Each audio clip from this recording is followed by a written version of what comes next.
So first, thanks, Mike and PRSA for having me here today. I'm excited to be talking about one of my favorite communications topics, which is employee communications. Mike, you gave a great overview of my career. And while I spent many days and quite frankly, too many nights on the phone with the New York Times and CNN, the work that got me most excited was the employee-facing communications, because at the end of the day, an organization is just buildings and names without its people. And I know I'm talking to an audience today who understands the importance that communications plays in engaging, informing, and inspiring staff. So I don't need to give you all the proof points of why employee communications is important, but I thought I'd share one that I use often to connect the work we do as communicators to the bottom line of organizations. So this comes from Wyatt Worldwide Studies. They're the experts in employee engagement. They run so many of the employee engagement surveys that our organizations use to kind of measure the sentiment of the workforce.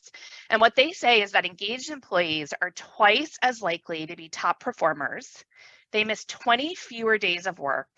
They're more supportive of organizational change. And I'm sure I can speak for all of us when I say we've all seen so much change, especially responding to COVID over these last few years. And those employees have lower turnover rates. So that's the good news. But the bad news is that according to Gallup's State of the Global Workplace, only 15% of employees are engaged in the workplace. How we communicate with and engage our staff has direct correlations to organizational performance, agility, and staff retention. Some of the top concerns shared by CEOs, lab directors, and cabinet secretaries. And there's a lot of space for us as communicators to capture the 85% of unengaged employees. And just imagine the impact that that would have for all of our organizations. So today I thought I'd share 3 areas communicators can focus to take communications beyond information delivery to drive employee engagement, and some of the ways I've done that in different roles in my career. So I'll start at the top, literally, with leader communications. So an organization's leader really does set the tone. Let me share one statistic with you that I find really, really interesting. So even before an employee begins working for a leader, they're already looking to see if that leader is engaged. 80% of potential candidates looking for jobs would like to work for leaders who are active on social media. So what that tells me is that our employees really want to hear from their leader in a variety of ways, and they want to get to know their leader beyond those ghostwritten emails and those periodic all hands.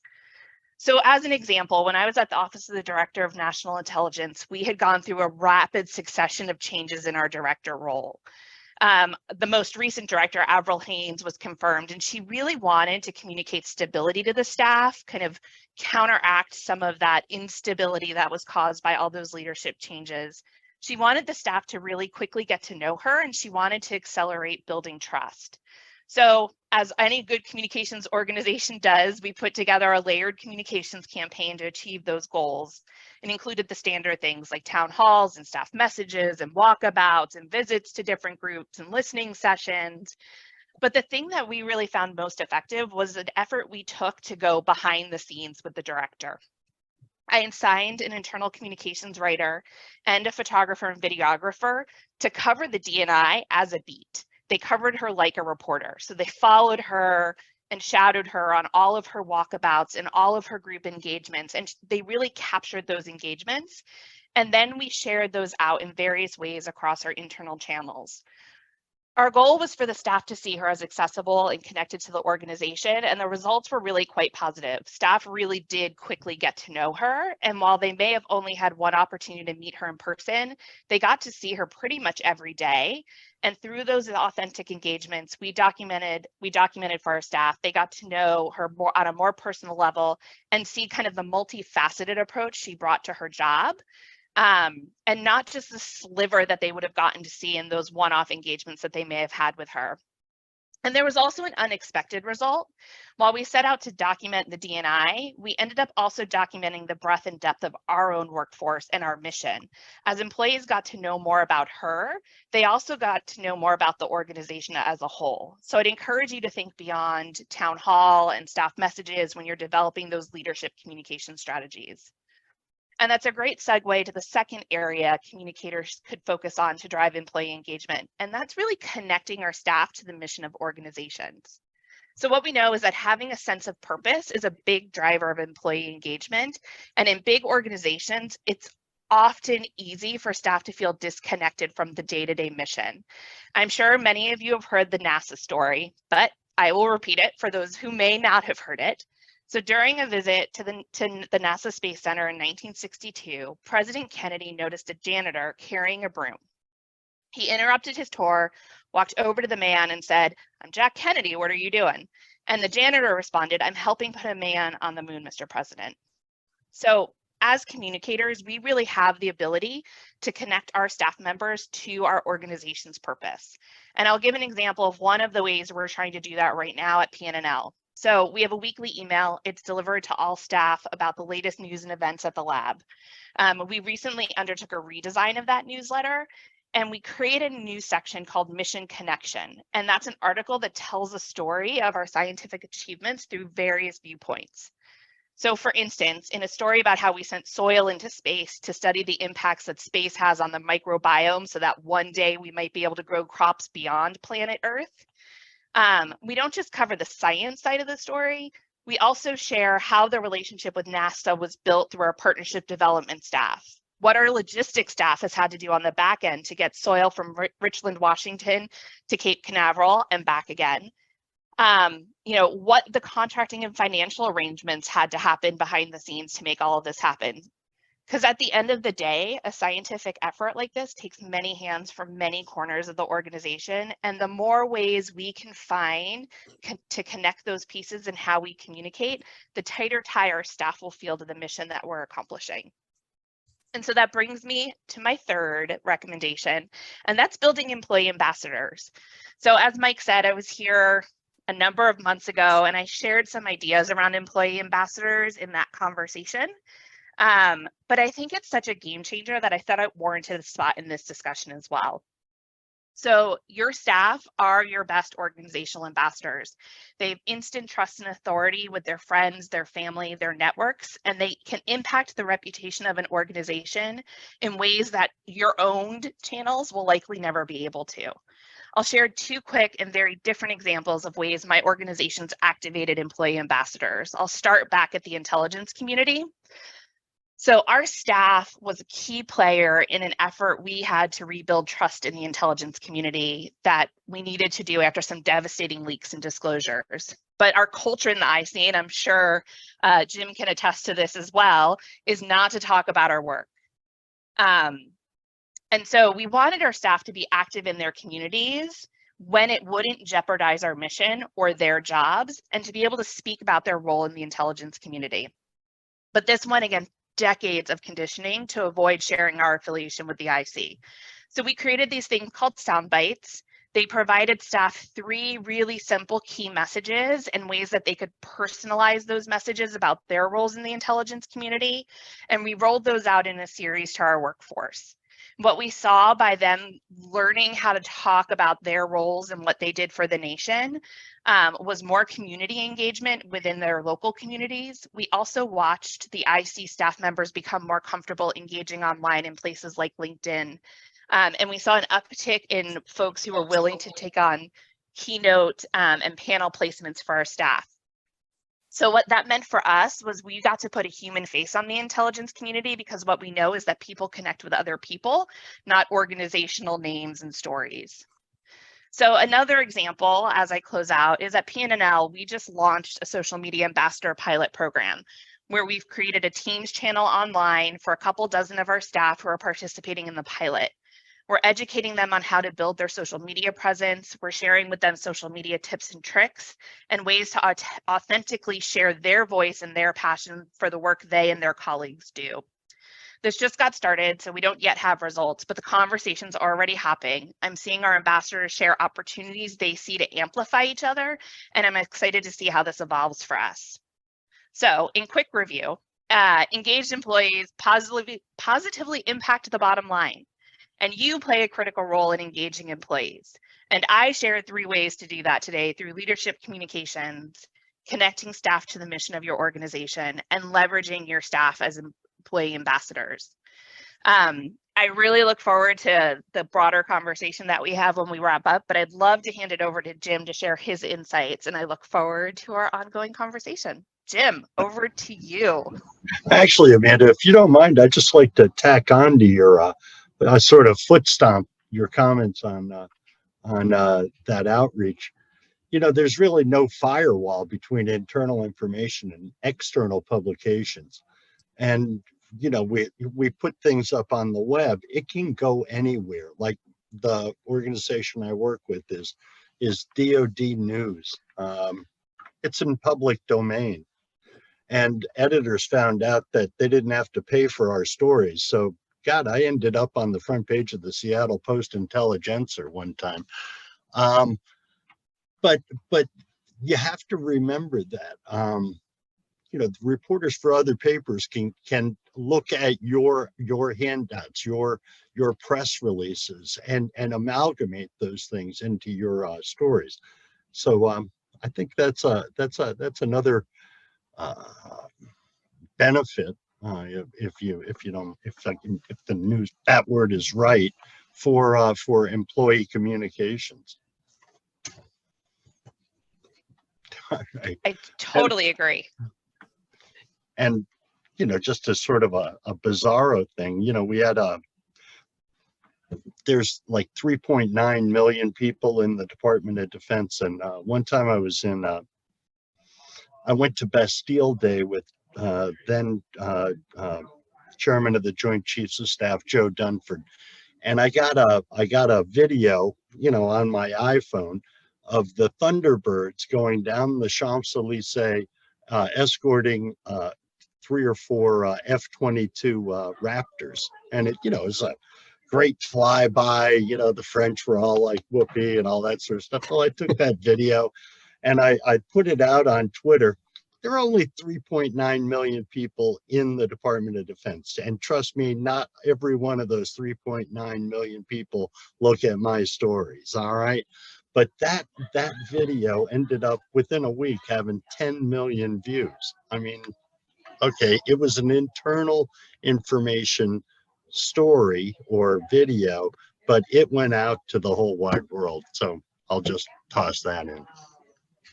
That's I think pretty those are awesome, some of the Jim. best stories, Jim, when you can connect what is happening inside the building with the external world. And I think I just heard last week the word mixternal, right? Like this like internal, external mix, and how they play together to really tell the story of an organization and the role our employees play at those intersections.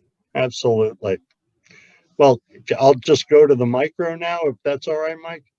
Yeah, please do. And I put in the chat also, I asked folks if any others have employee ambassador programs. Be curious to know who does in the chat room. But yeah, Jim, please roll ahead. Okay. Hi, everybody. I'm Jim Garamone. I'm a reporter for DoD News. I'm based at the Pentagon. We're the in-house wire reporters for the Defense Public Affairs, and our stories show up on defense.gov. It's our job to inform and perhaps educate the 3.5 million people who make up the Department of Defense. Internal information is a subject near and dear to me, as I've been involved in it in one way or another since 1976. And I am not going to make the case for the importance of internal information to you. Since you're on this call, I think you already agree with that premise. What I would like to do is address some of the problems I see time after time that often torpedo effective internal information. First, communications begin at home. Let me give you a real world example of what this lack of communications can mean. I live in a nice neighborhood in Fairfax County, Virginia, and about 8 months ago, it was time to repave our streets. The Virginia Department of Transportation sent scrapers and pavers and steamrollers and resurfaced our roads. It was great. About a month after that, Washington Gas came out to replace the gas lines. Our neighborhood was built in the 1950s, and some of the pipes were breaking down. This necessitated ripping up all those great roads and repaving them again. Fast forward another month, and I started seeing Dominion Power that's our electric company, trucks, and they were going to bury our power lines. So our streets and front yards, in some cases, were dug up again and repaved yet again. Our whole neighborhood went through 6 months of construction that probably could have been done in a month had the companies involved just communicated with each other. I have no idea what the cost of that was, but I couldn't believe those three utilities weren't able to communicate effectively with each other and synchronize their schedules. Then it struck me that we in public affairs don't do a great job of communications and synchronization either.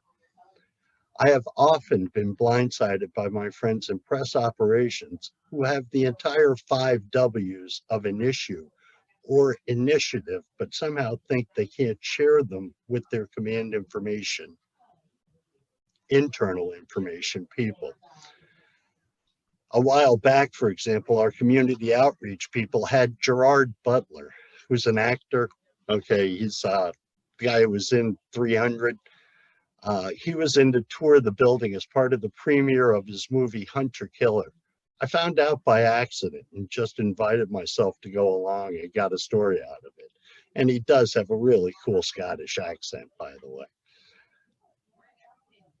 Another example is the Joint Civilian Orientation Conference. This program brings civilian leaders on trips to see exactly what soldiers, sailors, airmen, Marines, and guardsmen go through. They travel by military air, they receive briefings at various posts and bases, and they participate in training in some places. The last group actually learned rappelling, for example. That's a great story, just waiting to be told. But we didn't get it because we weren't invited, and as far as I know, we weren't even considered to be invited. People act as if there's a wall between internal information and press operations. In many offices, they're not even located together. That cuts down on the free exchange of information or ideas that you get from just standing around the water cooler or having a beer with somebody at a bar after work. In our organization right now, DoD News is located in the Defense Media Operations. Those are the press officers that you hear in the background laughing. So it's a good place, all right? We hear all the discussions and participate in them. We know the press officer we have to speak with if something happens in Africa or the Indo-Pacific or the National Guard. We speak on a daily basis with the DoD strategic planners. We also speak with the Pentagon press secretary regularly. We travel with the Secretary of Defense and the chairman of the Joint Chiefs of Staff. In fact, when we finish here, I'm going to head back home to pack for a trip with Secretary Austin to Halifax, Canada, Jakarta, Indonesia, and Siem Reap, Cambodia, that leaves at 7:30 tomorrow morning. All this gives us the opportunity to understand what the Defense Secretary believes is important and what our coverage should be like and how to craft our stories and/or products. This brings me a little bit to the division within internal information. Hang on. There it goes. In our shop, we have print, social media, photography, and multimedia, which is essentially television. We need to work together too. In a breaking news world, ideally, we should immediately post a tweet giving the basics of what is known. A reporter and a photographer should be gathering information or images to support that story. If there is a news conference, the TV crew should be taping the presentation and then cutting a report. And as the print story and/or TV story post, there should be another tweet with the URL for those news products. Oh, and it needs to happen quickly because there's a benefit to being first.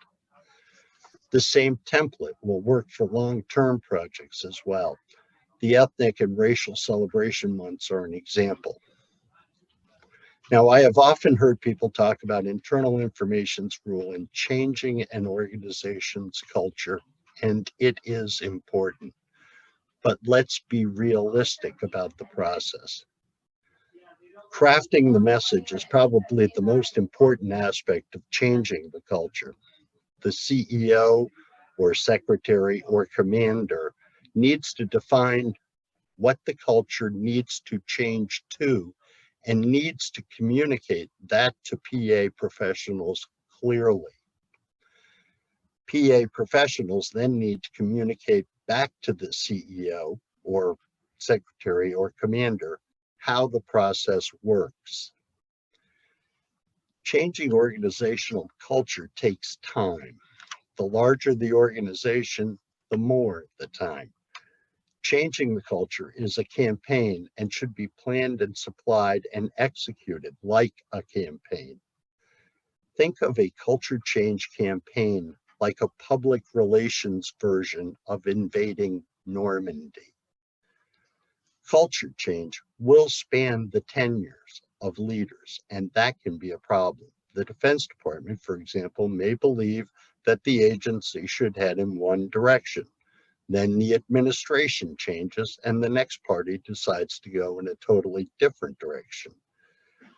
The department in that case is like a cow getting stuck halfway across a fence and kicking in both directions. That illusion, by the way, is a direct steal from Abraham Lincoln.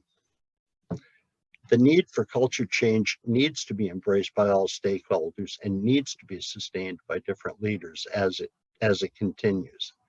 Culture change is not a one and done process. It requires repetition across all internal information services, and it needs to be evaluated periodically by leaders to ensure the message is being received and actually is causing the desired change. What does the public relations person owe leaders in this process? First, they need to be brutally honest in what public relations can do and can't do. Second, they need to ensure leaders understand the process and the need for their long-term commitment. Finally, the PA professional needs to be open and thoughtful about feedback and ready to adjust or amend the campaign as the situation changes. Probably the best illustration of changing the culture in DoD is the integration of the armed forces. President Harry S. Truman decreed the armed forces would integrate in 1948. It didn't really happen until the pressures of the Korean War, and the losses sustained made that need to integrate paramount. Even then, there were bases in the South where blacks and whites could work together and live in the same barracks on post, but off base was still segregated. Fast forward to the early 1970s, which I remember. There were serious racial problems, and defense leaders from both parties said this culture had to change. Successive administrations deemed this an important aspect and said that discrimination would not be tolerated. The relationship between service members of different races improved over the years, to the extent that if you could get a soldier from 1972 and put him down at an Army base in 2022, he would be amazed. Are there still problems? Of course. But this generational culture change is an ongoing process and must continue. The same thing is happening with the integration of women into the ranks. The same sort of culture campaign happens in the prevention of sexual assault and harassment, suicide, and extremism in the military. All of these things demonstrate the need for a long-term commitment, a campaign that spans perhaps generations to change a culture, because the 3.9 million people in the Department of Defense come from the American people, and changing the culture in that 3.9 million people actually probably means there has to be a culture change in the population as a whole. So I'll get off of my soapbox. Thank you for your attention, and I am more than happy to take your questions. All right, fantastic. Thank you very much, Jim. Thank you, Amanda. Margaret, I'm going to do a pass off to any questions we might have in the chat box. Sure thing.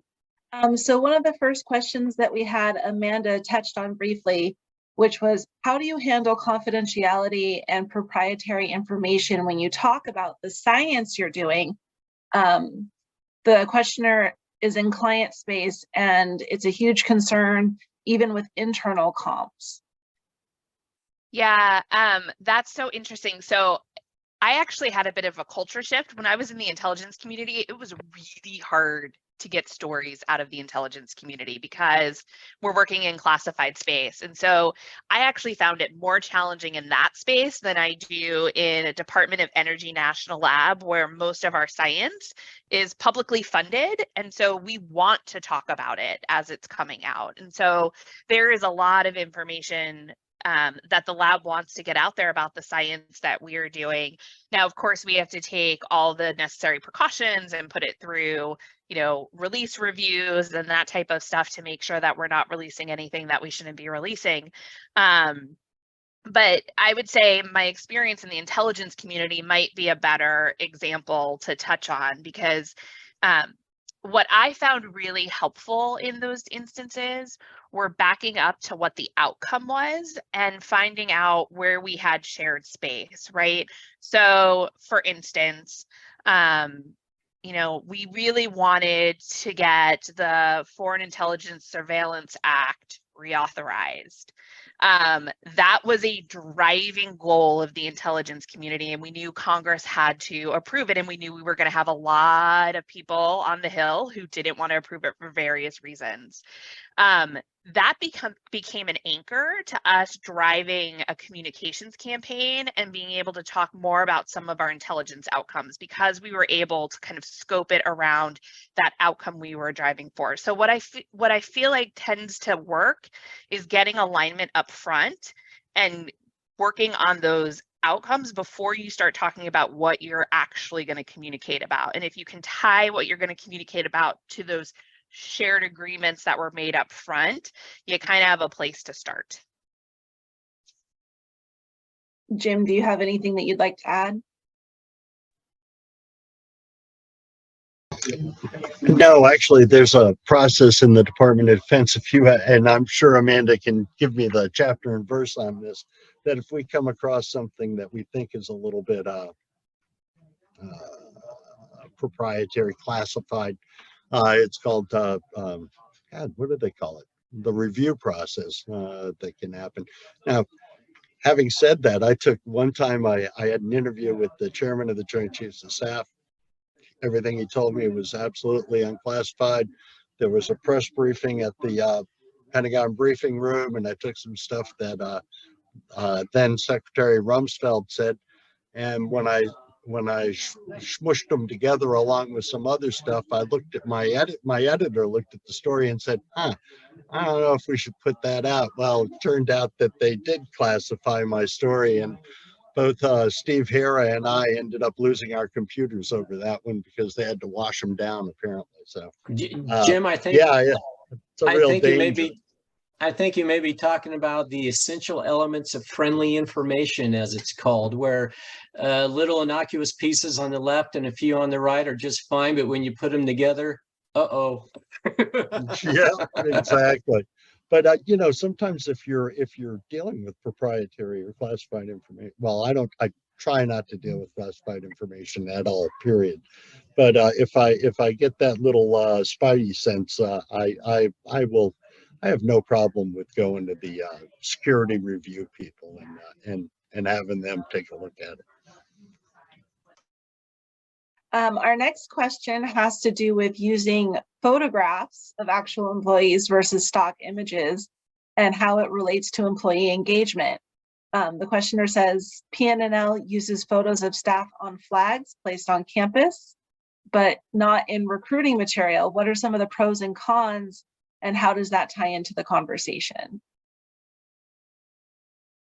Yeah, so I guess I can start that one, and then Jim, if you have any thoughts. So I think there's a place for both to stock imagery and highlighting your folks. And I think, balancing that carefully is important. And so if something is meant to kind of span time where your employees may move on or may change over time, you might want to use stock photography so you can maintain a consistency and also not worry about having to turn those over. I would say on our social media accounts and in the storytelling we do, we use all staff photography and staff videography to do that. So when we are actually having our staff speak, we always make sure it is authentically them. And if you visit our P&L careers Instagram or our P&L regular Instagram, you'll see tons of employee profiles where they are speaking directly to the benefit of working at P&L. So I think there's a place for both of them. The stock photos, I generally try to stay away from those. I'll use stock illustrations. One time we had somebody actually came in and said, well, I can illustrate this story about extremism in the military. I'll just get somebody down at the old guard and hang a Ku Klux Klan robe in his wall locker and have his back to it. And I went, absolutely not. What, are you kidding? You're going to just put a target on that guy's back. But, we did do something similar to that as an illustration. The other problem within the Department of Defense is the uniforms change constantly. Hell, the Army's had about 5 uniforms in the last 3 years. Stock photos don't live that long. So, like Amanda, we try to use generated photos by our staff, or I go to the DVITS, which is the Defense Visual Information Service, that is a compendium of photos and videos from around the world, and I can get stuff to illustrate just about any story or any campaign that we're on. Jim, I'm curious, is DVITS accessible to the general public? Yes. That's what I thought. Yep. Yeah, and it's DVIDS. And if you just type that into your browser, it'll come up. And there's some really world-class photographers in the military. Syracuse trained, they're just amazing. Some of the stuff that you see that they post, it's beautiful stuff. Okay. Our next question has to do with discussion on retaining culture during a time of high turnover, and how former employees who've been a part of the culture for a long time and leaving, bringing in new people, how the culture is maintained when you have that high turnover.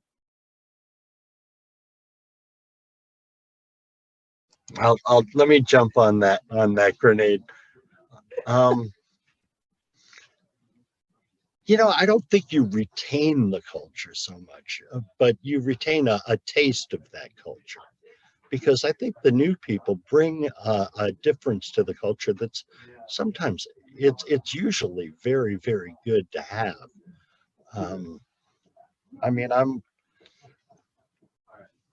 I don't know, I'm looking around this room, and most of the lieutenant colonels and majors in here could be my sons and daughters. And I think they have a way of looking at things and are able to relate differently and in different ways than I do. But that's good for the culture, if you know what I mean. It makes it a little more yeasty. Okay. Does there need to be some sort of I don't know. One thing that I think might be helpful in an organization, especially, a mid-sized organization of a couple of thousand, or, of 10,000 people, would be a history of the organization that perhaps you could hand out when people were hired so they could check that out. Just a suggestion. Jim, I'd love to build on that a little bit. I think culture isn't something you can kind of set and forget. It's something that an organization has to cultivate over time. And so I think it is really important. I love Jim's recommendation about history. I think legacy of an organization really helps to set a culture, and it helps to show what the organization has valued before and kind of their they're legacy makers of the past, can set the trends for the future. I also think it's really, really important to be thoughtful about what your culture is and what makes your culture that's important to the organization, and find ways to continually communicate that, and not from a like, our culture is we're innovative and we care about excellence, but how do you weave that into the stories that you tell that exhibit those types of culture and can help inform the staff and show them like what we value as an organization? Wonderful. Thank you. Our next question is, how do you keep up with everything going on in a company, managing internal and external communications with a small team or even a team of one?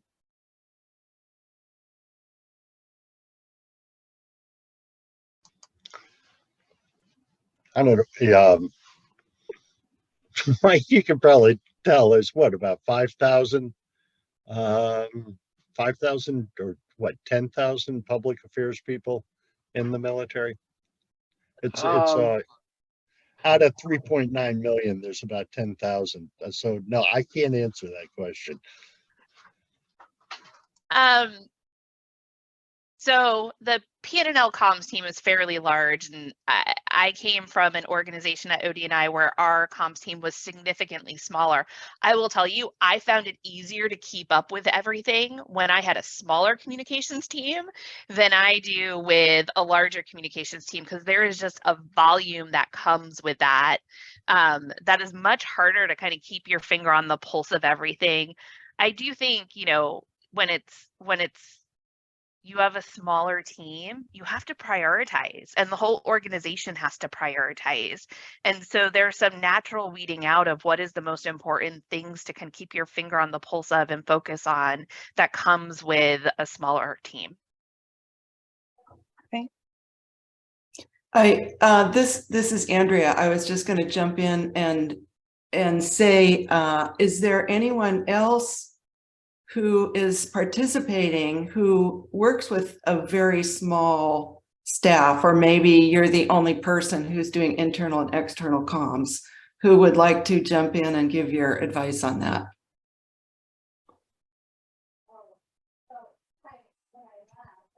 And just feel free to unmute yourself if so.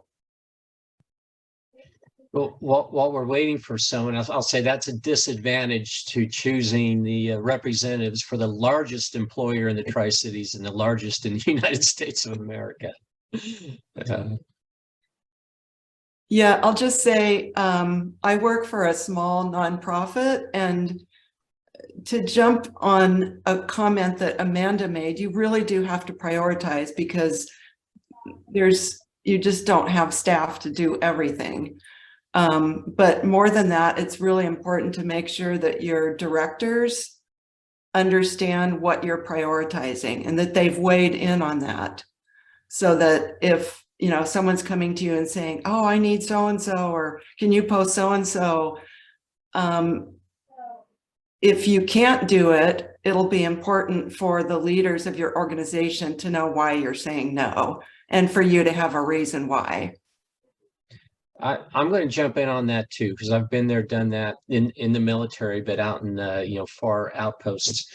The most important thing I think you can do with a very small team is keep all those senior people at the VP level in your organization, keep good relationships with them and keep them informed so they understand why you are not really supporting them regularly, because there's only one or two of you and the CEO equivalent has your plate full, and that's where your attention is.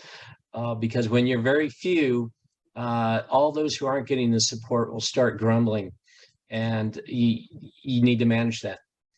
Yeah, my 2 cents. So that kind of leads into our next question. Mike, thanks so much. How does the internal communicator, who is not a direct report to the CEO or executive director, whatever that person's title is, best insert themselves into the meeting, event, or travel schedule of C-suite personnel?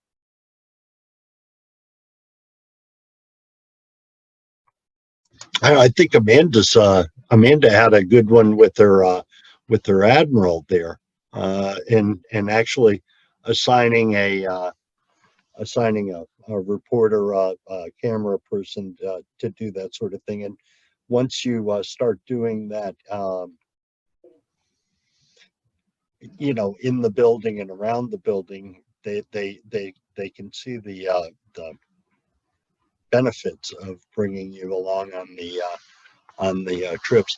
We didn't used to travel with the secretary or the chairman, and it was when Bill Perry was the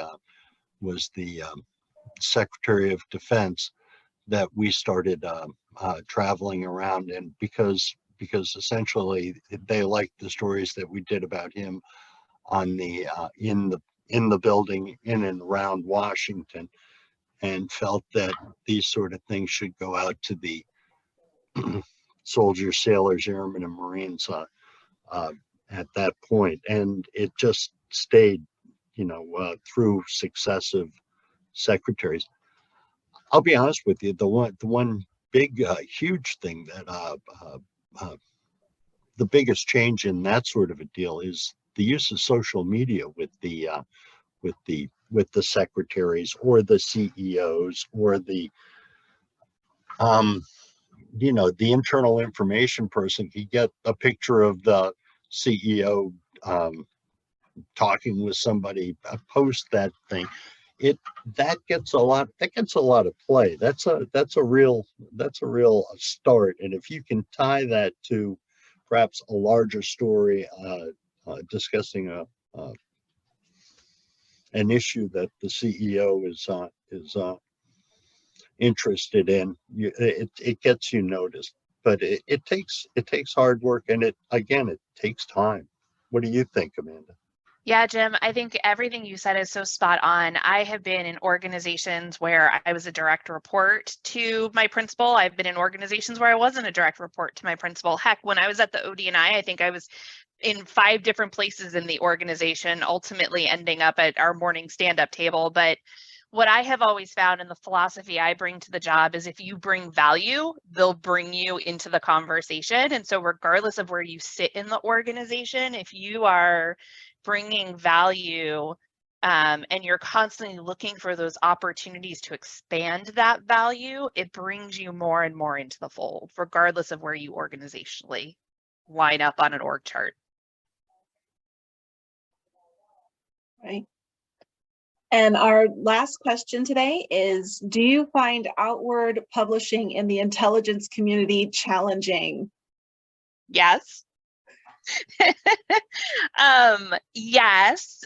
And I will add to that, I think the intelligence community over the last decade has gone through a real internal look at themselves and transformation and how they think they need to, in what they believe their role in engaging with the American public is. And a lot of that was driven by unauthorized disclosures that came out and leaks that came out, and the intelligence community taking a hard look at itself and realizing that if they weren't telling their story, someone else could come in and fill that vacuum, and there wasn't a counter narrative to it. And so I think the intelligence community is leaning more forward than it ever has in terms of explaining itself and the laws by which they do their work and the benefit by which they protect this country and the values that they bring to the table than they ever have before, but it's still a really tricky space. And to give credit where credit is due, I think the ODNI was instrumental, absolutely instrumental, in opening up the intelligence community to that sort of scrutiny. And my hat's off to you guys. I think that served the country well. Okay, I think that ends up our all the Q&A we have. And oh, Andrea just popped one more in there. God bless you, Andrea. I'll take it, Margaret. I'm looking at it. How do you measure the value of internal communications? You want me to start, Jim? I think you start by identifying your outcomes, right? So you can measure all day long, but if you don't know what your goals at the beginning of the day are, any measurement can get you to an end goal. So I think you need to understand what you're trying to achieve. And in communications, I always think about what action are we trying to drive? What, what belief are we trying to shift, or what are we trying to inform on? And each of those kind of drive you to different measures. So I would start with, before you even get to how do you measure impact, you need to define what impact is, and then identify the right measures. Yeah, all the measurements of page views or hits on online, I don't know if how valuable those sort of things are. And I subjectively, again, a smaller organization, you can go around and ask people if they know about these sort of things, and that's helpful.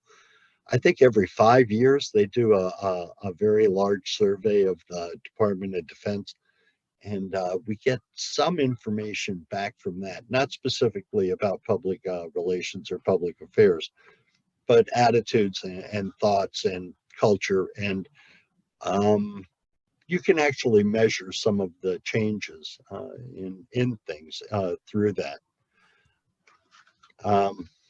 It's tough. It's tougher for a large size. A Boeing would have a tough time measuring how the penetration of their command information program. But I don't know how to measure it. You could just fall back on, well, we had this many page views and this many people downloaded our YouTube video, but I don't know how helpful that is. I'm sorry, there's a lot of things that in this world of social media and that I think we're still finding our way through. I don't know what PRSA says on that either. I'd be interested to find that out.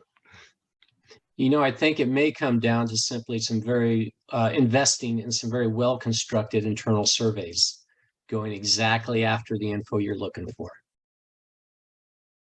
Yeah. Well, with that, we're running up to the hour. I'm going to keep people on time here. First, I trust everyone is taking quite a bit out of this discussion, and what I would like to observe as being just a beautiful dynamic we've had here between Amanda and Jim, and the way the two of our panelists have rolled in and built upon each other's ideas. Thank you so much. It tells us in our chapter as a planning committee, we absolutely nailed it with this month's speakers. So thank you very much, Jim and Amanda. Amanda, had we had this conversation first, we would have renamed this event to High Impact Mixternal Communications. I think that would have nailed it. And Jim, I'd like to thank you for adding the phrase a more yeasty culture to my lexicon of phrases. just fantastic. And the emphasis you both put on historical, on the legacy of an organization for supporting your culture. Very, very much appreciate that.